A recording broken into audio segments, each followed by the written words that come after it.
بسم الله والحمد لله والصلاة والسلام على رسول الله صلى الله عليه وسلم. اما بعد، السلام علیکم و رحمت الله و برکاته. شنوندگان گرامی و دوستان عزیز، امروز قصه نو برای شما، قصه اسلام آوردنی و که مسلمان شدنی صحابی بزرگ سلمان الفارسی به شما پیشکش میکنیم. سلمان الفارسی نامی این بعدی که مسلمان شد، بعد اون سلمان فارسیش میگفتن. نام اساسی او روزبه یا که روزبک، خلاصه هم خیلی با گفته می شود که نامش مابه یا که هم خیلی بد مابه پسر یوزخشان، خلاصه هم خیلی به زبان فارسی میگفتنش. این نامی بود که پیش از اسلامش. و سلمان الفارسی رضی الله عنه تولد شده است در 568 میلادی در اصفهان در قشلاق جی به دنیا آمده. و سلمان رضی الله عنه یکی از راویان حدیث است، یکی از صحابگان بزرگ، صحابگانی که به پیغمبر خیلی نزدیک بودند که یکی از شاگردانش انس بن مالک است. خلاصه کنیه سلمان ابا عبدالله بود، ابو عبدالله.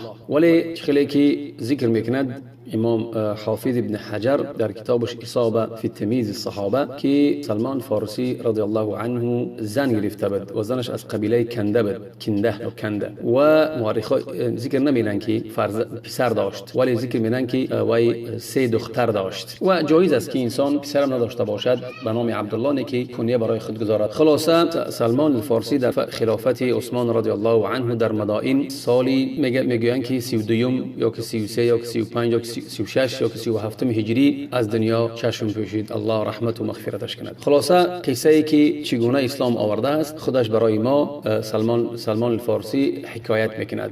خیلی که در مسند امام احمد در مسندش آورده استش از ابن عباس رضی الله عنه، عبدالله ابن عباس روایت میکند که سلمان الفارسی خودش با زبان خودش و از زبان خودش برای من که با من صحبت کرده برای چگونه اسلام آوردنش. پس میگوید که یعنی آنها پدری سلمان آتش پرست بود و ویم آتش پرست بود. آنها چرا آتش پرست بودن؟ برای که فارسی‌ها پیش آتش پرست بودن. آنها دو چی داشتند؟ دو خدا داشتند، خدای تاریکی و خدای روشنی.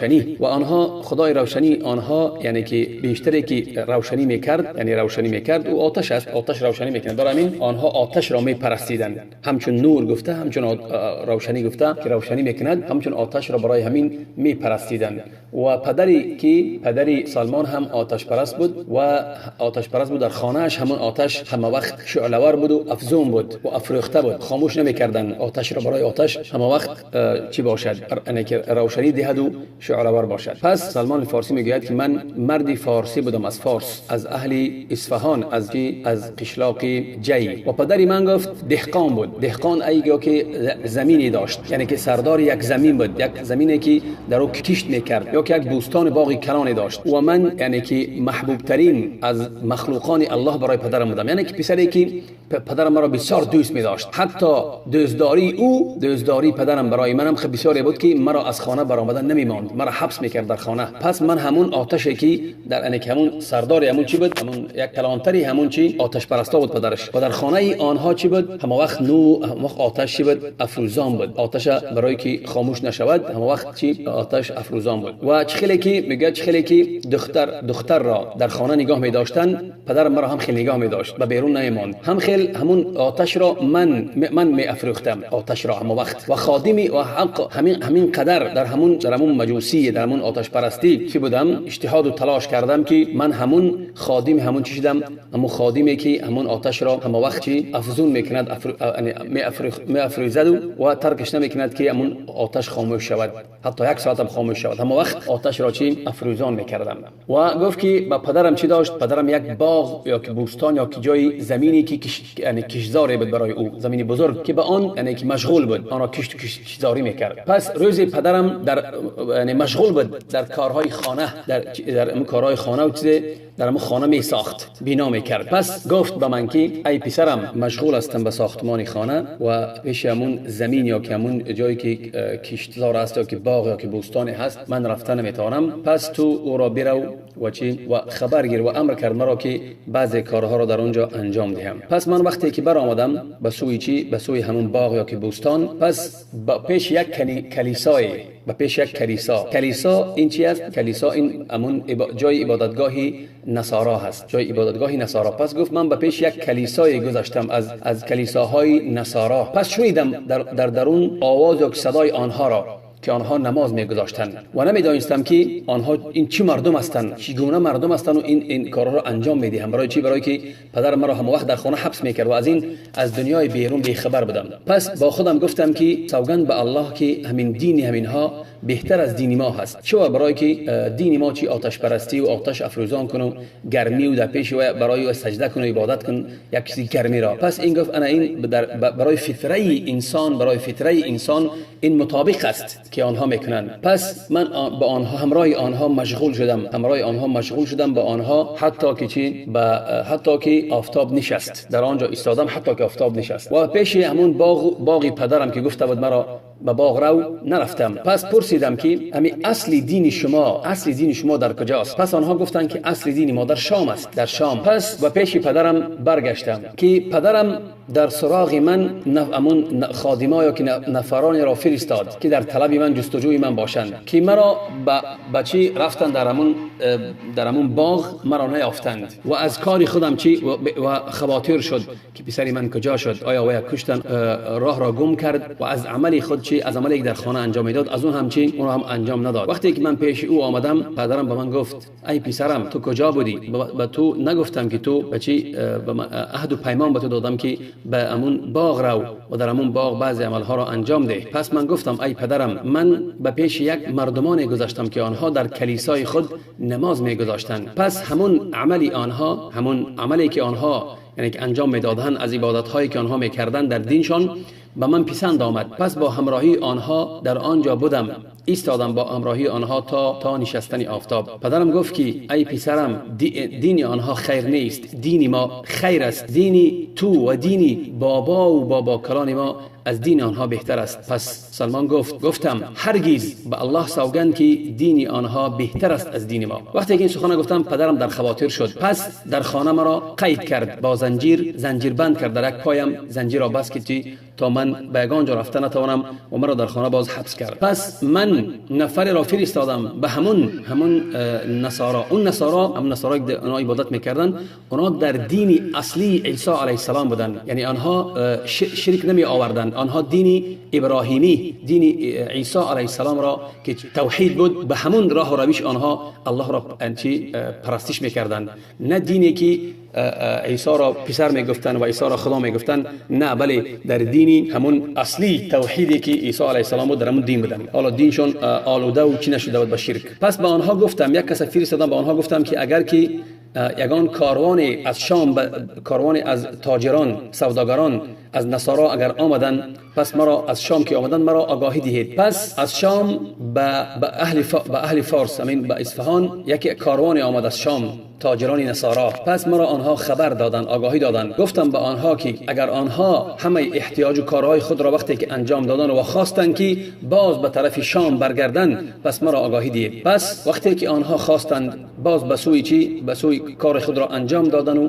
به سوی شام میخواستند برگردن، آنها مرا آگاهی و خبر دادن. پس من همون قیدی که همون زنجیری که در پایم بود اون را شکستم و خود را رها کردم، پایم را رها کردم و پس با همراهی آنها به سوی شام برآمدم، با همراهی همون کاروان. و هنگامی که به شام رسیدیم، پس من آنها را پرسیدم که مردی که سردار یعنی که همون راهبی کلان شما یا که همون انسانی که عالمان شما هستند در همین دین در کجا ان مرا دلالت کنید، نشان دهید.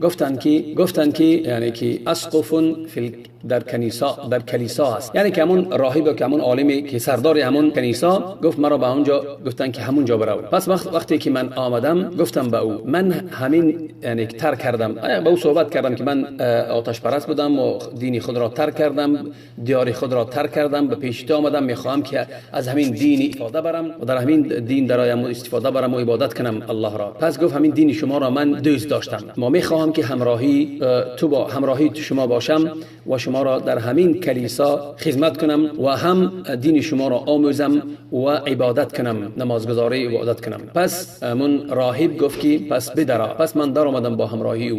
ولی همون راهب، همون سردار همون کنیسا مردی نیک نبود. چرا مردی نیک نبود؟ برای که مردم را یعنی که شوقمند و هوسمند میکرد برای دادن صدقه. پس وقتی که صدقه که مردم می آورد جمع میشد صدقه، همه اون صدقه را میگرفت و پس او را در یک جا یعنی که چی خزینه میکرد، در یک جا پنهان میکرد و خزینه میکرد برای خود و برای بینوایان و کمبغلان هیچ چیز نمیداد. حتی که از بسیار صدقه‌ای که جمع شده بود 7 کوزه کلان از طلا و ورق کرده بود، جمع آوری کرده بود. 7 کوزه کلان. سلمان گفت که من او را بسیار یعنی که بدی سخت دیدم برای آن عمل هایی که انجام میداد، برای دزدی میکرد پول مردم را.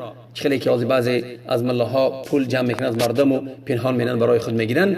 همون در دین آیام هم خیلی بود که بعضی مردهای هستن که با انصاف هستن و بعضی دیگر هستن که چی یعنی دزد و چی هستن، حیله‌گر هستن. پس وقتی که همون سردار همون کنیسا که راهب همون عالم آنها وفات کرد، پس همه مردمی که همون گرد اطراف بودن آنها جمع شدن، همایی که دین نصارا بودن جمع شدن، خواستن که او را دفن کنند. پس من برای آنها گفتم که ای مردم، همین مرد مردی دزد بود، مردی نیک نبود. شما را با صدقه امر میکرد و صدقه امر میکرد، ولی وقتی که شما صدقه میدادید برای چی؟ برای کلیسا. همه هم پول و مالی که طلا و زری که جمع میکرد او را چی پنهان میکرد برای خود و برای کمبغلان بنوایان هیچ چیزی نمیداد. پس گفتن که تو از کجا میدانی؟ گفت که یعنی که آنها باور نکردن برای که این سرداری کنیسای آنهاست. برای همین گفتن که تو از کجا میدانی؟ باز گفت که من اگر خواهید من اون کنزهایی که اون مال و پول کوزه هایی که او پر از کنز بود،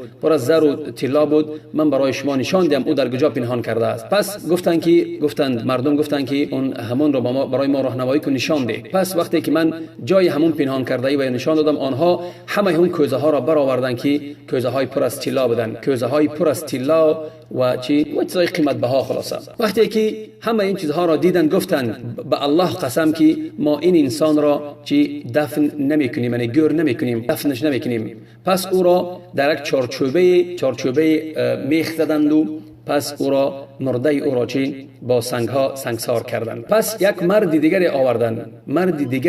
را آوردند به جای او گذاشتند، سردار همون کلیسا. پس سلمان گفت که اون مرد بسیار مردی چه بود؟ بسیار مردی پاکیزه، پاکدامن، نمازگزار، در دین عیسی علیه السلام بود، دین توحید بود، الله را عبادت میکرد، بسیار اخلاقی نیک داشت، بسیار زاهد بود، در دین مال پرست نبود و همه کوشش میکرد که همه عمل انجام میداد برای روز آخرتش، نه برای دنیاش، و ادب داشت، شب و روز نمازگزاری و ذکر میکرد. پس وقتی این حال او را من دیدم بسیار او را دوست داشتم که یگان نفر را این خیل مثل او دوست نداشتم. پس با همراهی او ما یک فتره از زمان زندگی کردیم، با همراهی او در عبادت و در ذکر. پس وقتی که همون مردی یعنی که او مسافر بود، یعنی که سال خورده بود، بزرگسال بود، وقتی که مرگش آمد گفتم من برای او ای فلان، ای همون نامش گرفت و ای فلانی، من با همراهی تو بودم و تو را دوست داشتم، خیلی دوست داشتم که کسی را مثل تو دوست نداشتم. پس الان تو دنیا را ترک میکنی.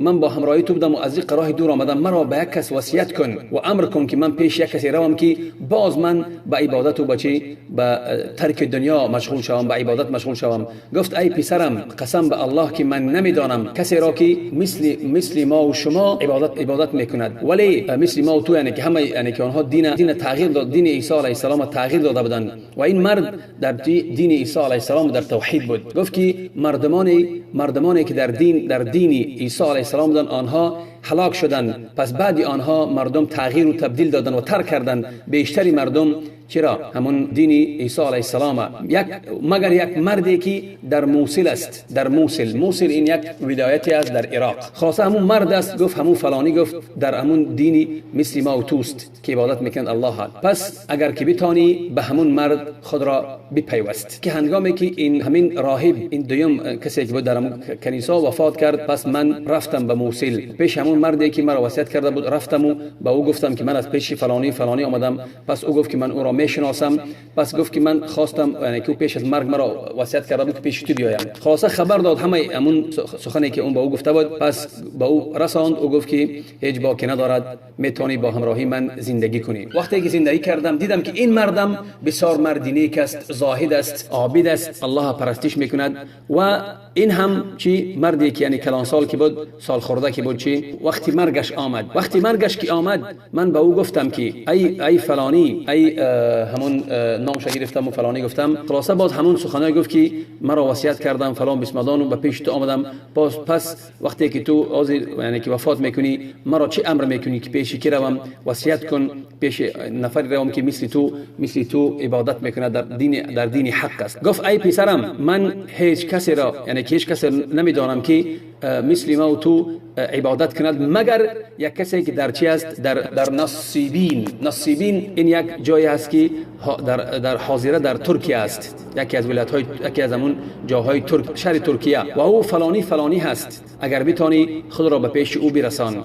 پس این وقتی که این مردی نیک وفات کرد پس من به همون پیش مردی که در نصیبیین بود به پیش خود را رساندم. پس خبر کردم به او چی یعنی که چی حالی که من داشتم و چی طوری که من چی بودم و گفتم که ملا فلانی وصیت کرد که پیش تو بیام. خلاصه او را میشناخت و گفت که اگر خواهی با همراهی من زندگی کن. پس زندگی کردم، چقدر یک مدتی از زمان زندگی کردم که این مردم مثلا مردی چی بود، مردی پاک دامن و عابدی بود. باز با همراهی او زندگی کردم. پس چقدر یک وقتی کوچکی از زمان گذشت که این هم مردی مستفید بود. پس این هم وقتی وفاتش آمد. وقتی وفاتش که آمد پس من به این گفتم که ای فلانی مرا وصیت کن که پیش کی روم. حاضر تو در حالی هستی که در حال جانگدازی هستی، مرا وصیت کن که به کجا روم، به چه کار کنم، با چه امر مرا امر میکنی. پس گفت ای پسرم من نمیدانم که یگان کسی که در همین دین توحید، دین حقیقی عیسی علیه السلام باشد که من تو را امر کنم که پیش وی روی، مگر یک مردی هست که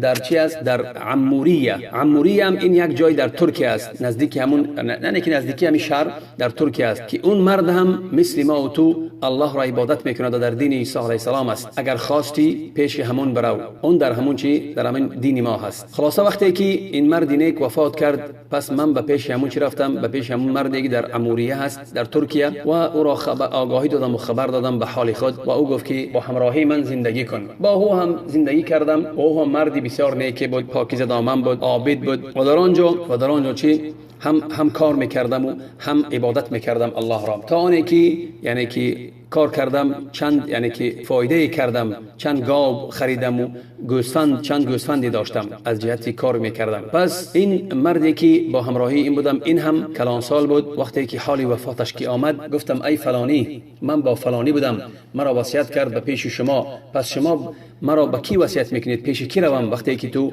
وفات کردی؟ پس گفت که ای پسرم به الله قسم که نمیدانم کسی را که مثل ما و تو الله را یگانه بپرستد که تو را امر کنم که پیش وی روی. ولی خلاصه گفت که من هیچ کسی یگان کس باقی نماند که من تو را به اون وصیت کنم که در دینی چی باشد، در دینی عیسی علیه السلام باشد. در همین زمانی که تو هستی در همین زمان یک پیغمبری ظاهر می شود، پیغمبری پیدا می شود، پیغمبری الله او را به پیغمبری یعنی به پیغمبری چی میکند میفرستاند. پس او میفرستاند او را به دین چی، به دین ابراهیم علیه السلام. حالا پیدا نشده است ولی پیدا می شود در همین زمان. و در کجا گفت پیدا می شود؟ پیدا می شود در زمین عرب، ای در امون عرب یعنی که مکه، در مکه پیدا می شود، در زمین عرب، در جایی که عربا زندگی میکردن و هجرت میکنند به ارض، به زمینی چی، به زمینی که بین چی است، بین حرتین.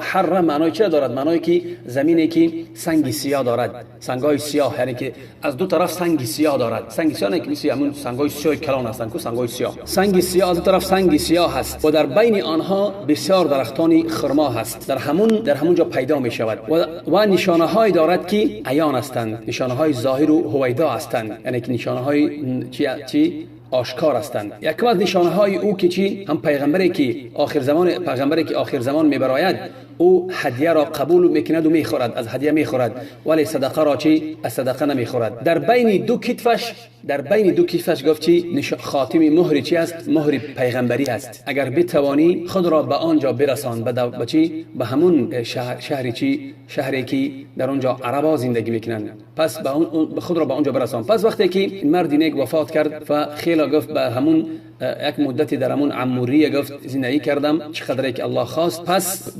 گفتیم که در همونجا ترکیه که بود، ترکیه یعنی کاروان کم می آمد، به اون طرف کم می آمد، از چی مکه و مدینه به اونجا کاروان کم می آمد. پس بعد مدتی گفت به همون جایی که ما زندگی میکردیم عموریه، گفت نفری از چی از قبیله کلب تاجران سوداگران به همون جا با کاروان گذشتن. پس من با آنها گفتم که ای به همون عرب ها مراجعت کردم، گفتم که مرا با همراهی خود گیرید به زمینی چی؟ به زمین عرب ها، در جای عربا زندگی میکنن، مرا به همونجا گیرید با همراهی خود. گفت که ما تو را نمیگیریم. گفت من برای شما چی میدهم؟ یعنی که همون مزد میدهم. بعد گفت چی میدهید؟ گفتم چی میدهی؟ گفت که من برای شما یک چند گاو میدهم و یک چند چی گوسفندی، همین گوسفندا و همین گاوها را. گفتند بله. آنها قبول کردند. پس همون گاو گوسفند به آنها دادم و آنها مرا همراهی خود برداشتن و به راه سپار شدیم. وقتی که ما به وادی چی رسیدیم؟ به وادی قرا. وادی قرا این بین مکه و مدینه هست، یعنی نزدیکی مدینه هست، در نزدیکی خیبر است. وقتی که به همونجا آمدیم رسیدیم، پس آنها مرا ظلم و ستم کردن و مرا همچون غلام به یک مرد یهودی همچون غلام مرا فروختند. همچون غلام هم مال و گاو و گوسفند مرا گرفتند و هم مرا به همچون غلام فروختند به همون یهودی. پس من در نزد همون یهودی بودم و دیدم که یعنی که درختان خرما را دیدم، یک نزدیک بود مدینه، که نزدیک بود درختان خرما را دیدم. پس امید کردم، تمنا کردم که همین جایی که ما هستیم همون چی باشد، همون شهری که اون صاحب من، اون رئیس همون عابدی که بود، راهبی که بود، همون سخنی همون باشد که همون چی باشد، همون شهر باشد. ولی این من به خود گذراندم ولی این اون شهر نبود، یعنی که اون سنگای سیاه از دو طرف و درختان نبود، نه که بعضی درختان خرما داشت، ولی اونجا نبود، یعنی که نزدیک بود به مدینه. پس وقتی که من در نزد او، یعنی در خانه او همچون غلام کار میکردم، پسری عمکی همین یهودی خجینش به نزد او آمد از مدینه از بنی قریظه بود. پیش همین یهودی خجینی من آمد و پس وقتی که دیدی من کار را خوب انجام میدهم، مرا از همین خرید، از همین یهودی که خجینی من بود، از مرا از او خرید و پس مرا گرفت و به سوی مدینه آورد. ببینید الله عز و جل توفیقش میتید. کسی که دین حق جستجو میکند، نه برای دنیا میرود ولی برای چی میرود؟ برای دین، برای عبادت میرود. الله او را توفیق میدهد، هرچند در راه عذابم کشد ولی اجرتم بیند، ولی الله او را توفیق میدهد، راه راست با او نشون میدهد. پس وقتی که به مدینه مرا گفت برد، پس به الله قسم وقتی که من نزدیک مدینه شدم و مدینه را که دیدم، همون یادم آمد که همون چخلی که برای من همون راهب وصف داده بود، همون درختان خرما و همون سنگان سیاه از طرف را دیدم. پس در آنجا زندگی کردم و الله عز و جل در مکه پیغمبر صلی الله علیه و سلم را به پیغمبری فرستاد. پس یعنی که در مکه پیغمبر صلی الله علیه و سلم در مکه بود و 13 سال وقتی در مکه بود، من یگان چیزی از خبری پیغمبر صلی الله علیه و سلم که پیغمبر بود و پیغمبر شد و یگان خبری نداشتم، یگان آوازه به پیش ما آوازه هم نمی آمد. چرا؟ برای که من در بسیار وقتی که غلام که بودم به کار مشغول بودم و از دنیای بیرون بی خبر بودم. هنگامی که 13 سال پیغمبر صلی الله علیه و سلم در مکه ایستاد و بعد هجرت کرد به سوی مدینه آمد، گفت که سلمان گفت که سوگند به الله که من در سر درخت خرما بودم و همون خوجین من یا که همون سیدی من چی بود، در زیر همون درخت خرما بود که من در بالاش یعنی که کار میکردم و خوجین من در زیر همون خرما نشسته بود که یک پسر عمکیش به سوی او آمد و در نزد او ایستاد و گفت ای فلانی، یعنی که همون خوجین مرا ندا کرد و گفت قاتل الله بنی قیله. اینا کی بودن؟ اینا اوس و خزرج بودن. بنی قیله که از همون مادری همین دو قبیله نامش قیله بود، قیله و که قیله. پس گفت که به الله به همون پسر عمکیش برای خوجین این گفت که به الله قسم که همون یعنی که اوس و خزرج در قبا نشستند و منتظری که هستند، منتظر پیشوازی یک مردی هستند که او از مکه به پیش آنها امروز می آید، یعنی در نظر پیغمبر داشت و دعوا میکنند که او پیغمبری الله است. و هنگامی که این سخن را من شنیدم، یعنی که مرا، یعنی که خیلی که انسان وقتی که میشنود همون یک چیزی که انسان جستجو دارد و در آخر رو پیدا میکند، گفت که من یک دستانم بدنم گفت لرزید از شنیدن همین خبر، یعنی که از خیلی که هوس داشت که پیغمبر صلی الله علیه و آله دریافت کند. پس گمان کردم که از بالای همین درخت می افتم از چی، از شدت یعنی خرسندی و از شدت چی همین خبر که شنیدم. پس وقتی که من فرا آمدم از همون سر شاخه همون خرما به زمین فرا آمدم، پس به همون پسر عمکیش گفتم که چه گفتی یک دو سه بار همین سخن تکرار کردم. پس گفت خجین من در غضب شد و مرا یک پنجه زد، پنجه سختی در روم زد. پس گفت که تو چه کار داری، حال خود ببین، کار خود ببین و از پس کار خود رو. پس من پس کار خود رفتم و گفت که نه بعد چی می‌خواستی؟ گفت نه چی نمی‌خواستم و بعد از پس کار خود رفتم. پس من به همین سوال من می‌خواستم که یعنی که یقین کنم که آیا همین سخن راست است یا که نیست. پس بیگاهی که شد من یعنی که یک مقدار از خرما داشتم، همه را جمع کردم و وقتی که بیگاهی شد جمع کردم و پس به پیش پیغمبر اکرم صلی الله علیه و سلم که در قبا بود، قبا یعنی که نزدیکی مدینه، در قبا بود، به پیش او رفتم. هنگامی که به نزد او در آمدم گفتم به او، یعنی که به پیغمبر گفتم شنیدم که تو مردی نیک هستی و با همراهی تو یاران تو هستند که چی مردانی غریب هستی و احتیاج داری. پس همین خرما را گفت برای شما همچون صدقه آوردم که شما از دیگران، شما به همین صدقه من احتیاج بسیارتر دارید از دیگران. پس هنگامی که من به پیش پیغمبر همون چرا ماندم، همون ثبات یا که همون چرا که ماندم به پیش پیغمبر کردم، پیغمبر اکرم صلی الله علیه و سلم پس گفت برای یارانش گفت که بخورید و دست خود را به اون خرما نبرد، دست خود را از خرما کشید و پیغمبر نخورد. پس من در نفس خود یعنی در نفس خود گفتم، در دل خود گفتم که این یکم علامتی که یک نشانه بود که آشکار شد. پس برفتم. پس بعد چی قدر چند روز دیگر باز خرما جمع کردم و در اون حالی که پیغمبر اکرم صلی الله علیه و سلم از قبا به مدینه آمده بود. پس باز به پیش پیغمبر اکرم صلی الله علیه و سلم آمدم و گفتم به پیغمبر که من دیدم که تو چی صدقه را نمیخوری، این هدیه من است برای تو که تو مرد گرامی قدر هستی. پس پیغمبر صلی الله علیه و سلم فرمان گفت که پیغمبر صلی الله علیه و سلم دست خود را دراز کرد و از همون هدیه‌ای که بود من داده بودم از او خورد و امر کرد که صحابگان را از همون خوردند. پس سلمان گفت که گفتم در دلم که انا این دو علامتی بود، نشانه بود که آشکار شدند. پس آمدم به پیش پیغمبر اکرم صلی الله علیه و سلم روزی که وی در چی بود؟ روزی که وی در بقیع غرقد بود، و یک جنازه یک صحابی را چی کرده بود؟ جنازه میکردن یک صحابی را. پیغمبر نشسته بود و در وقت یک ایزار بود، ایزار یعنی که در گرد میان میپیچند و یک بالایش یک لباس دیگر بود، در کتفش پرتافتگی یک لباس دیگر بود و نشسته بود پیغمبر اکرم صلی الله علیه و سلم. پس سلام دادم و پس آهسته یعنی که وقتی که در پیش پیغمبر دم آهسته به پس رفتم، به پس پیغمبر از پشتش رفتم و خواستم که همون مهری که در پشتش بود، مهر پیغمبری را خواستم که بینم چه که همون راهب برای من وصف داده بود. وقتی که پیغمبر من دید صلی الله علیه و سلم که من از پشت پیغمبر رفتم و خواستم که همون چرا یقین کنم که همون وصف پیغمبری هست یا که نیست، پیغمبر از این کار من، از این عمل من آگاه شد، خبردار شد. پس پیغمبر صلی الله علیه و سلم من خیلی نگاه میکردم که لباس پیغمبر در پشتش بود، نمیدیدم. بعد پیغمبر صلی الله علیه و سلم همون لباسی که در پشتش بود همون را کمتر پایانتر فراورد که همون مهر پیغمبریش چی شود؟ آشکار شود و یعنی که ظاهر شود. وقتی که من چی کردم؟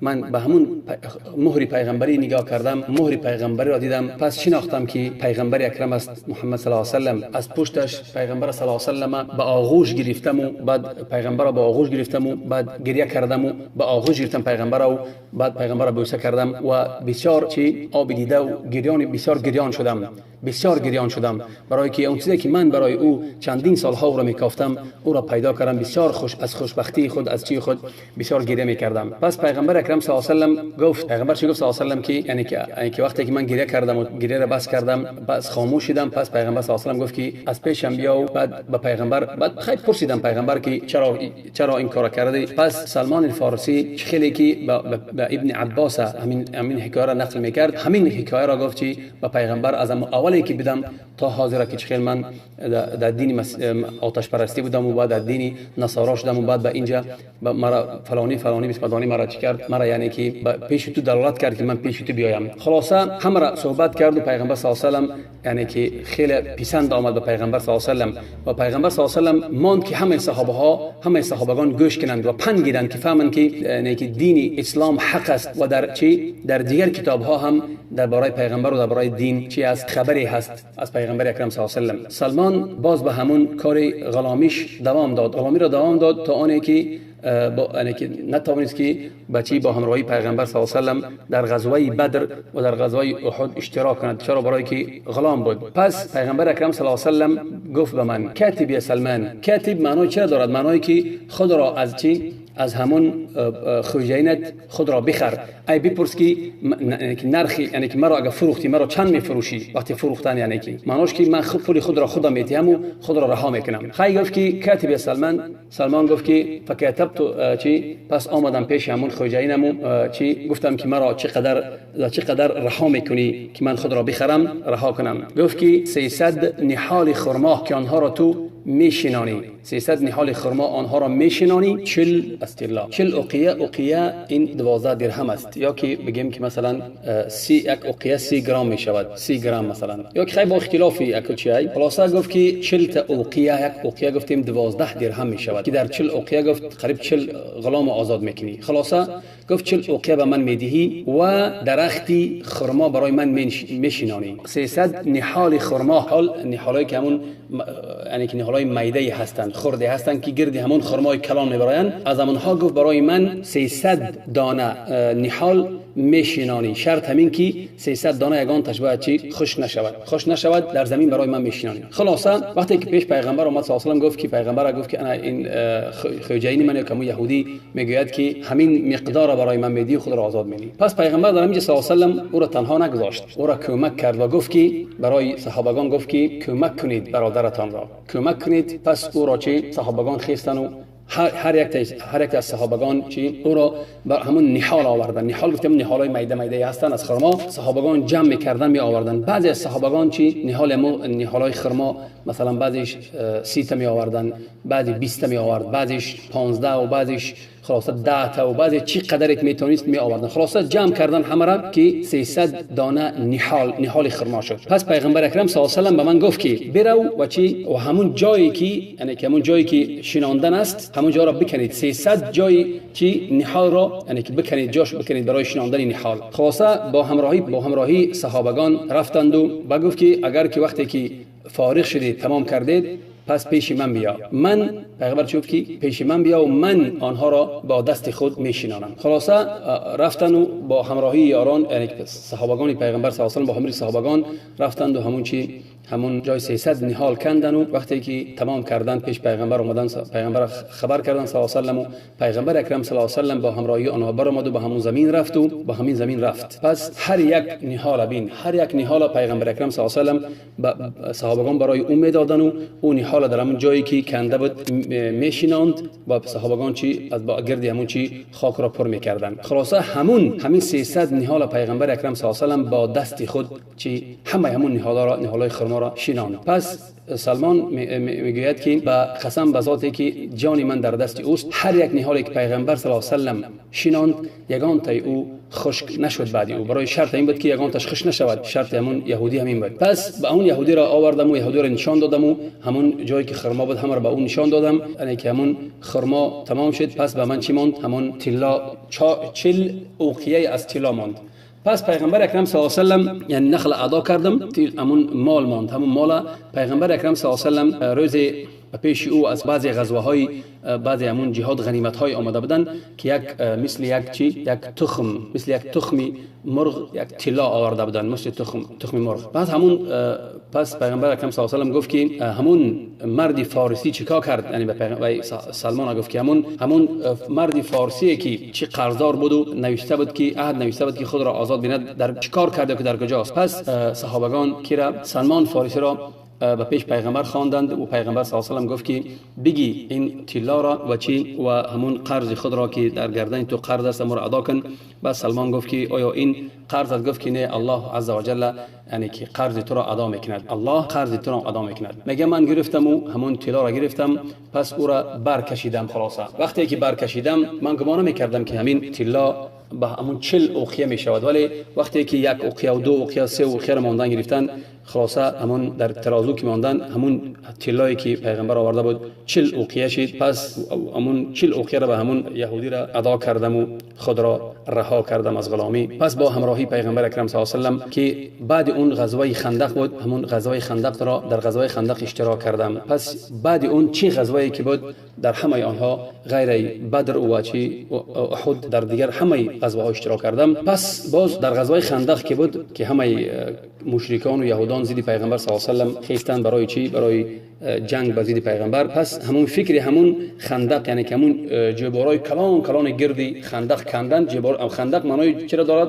معنای که جبارهای کلان یعنی چقرهای گردی مدینه یعنی که کنده بودن. همون فکری سلمان الفارسی بود که یعنی که برای چی دشمنان هجوم کردن توانند. خلاصه این بود قصه سلمان الفارسی و اسلام آوردن او. خیلی طولانی است ولی بسیار پندآمیز است برای هر کسی که دین خود را می‌خواهد و در دین تمسک به دین می‌شود که جستجو می‌کند دین حق را. برادران گرامی، بعد خلاصه گفتیم که در سین بعضی از روایت‌ها است که میگن 350 که 150 سال عمر دیده است. این روایت‌ها اصلا صحیح نیستند، درست نیستند، ولی درست همین است که ابو حاتم در کتاب خودش می‌آورد که در سالی از همین 70 تا 80 بین 70 و 80 ساله عمر دیده است و 33 یا 32 هجری از دنیا چشم پوشیده است سلمان الفارسی. خلاصه برای هر یک ما پند است و سلمان الفارسی رضی الله عنه این همچون بگیم که بابی ما و شما هست و یکی از صحابیان بزرگ است و قصه حیات او، قصه اسلام آوردنش پندی است برای ما و شما. خلاصه از دعای نیک خود ما را فراموش نکنید. و السلام علیکم و رحمت الله و برکاته.